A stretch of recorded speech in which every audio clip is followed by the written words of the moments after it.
que a mais fácil. Hã? É, ontem. Açúcar. Tá bom, não precisa mais nada. É, porque a tem pra gente, tá bom. Então, eu botei meio pacote a menos. De sabor, de tempero. Tá bom?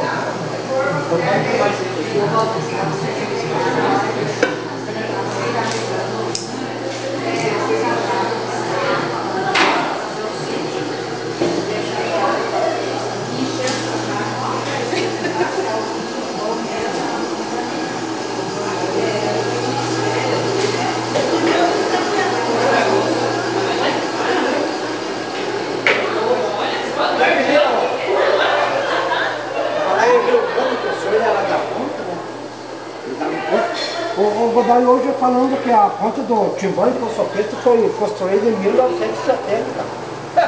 Eu digo, larga a mão. É? Porque eu... É? Porque eu morava em Poço Preto. Eu digo, ixi, Maria, tá mais atrasado do que o meu salário lá na igreja. A igreja, né? E foi na igreja? Não na igreja. Falei, não aqui. Entendeu? Você tem que trabalhar na outra igreja, então.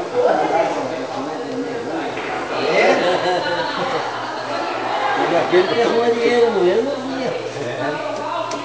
Você paga pra trabalhar. Pra liberar eu lá, tá, já dando confusão, né, Lourenço? Pra liberar pra semana que vem. Vai fazer um ofício? É, mandar pro bispo lá primeiro. Vai ser um requerimento lá. É, Reiterando mesmo. e daí eu vou lá falando aí em 1960. 70? É, É,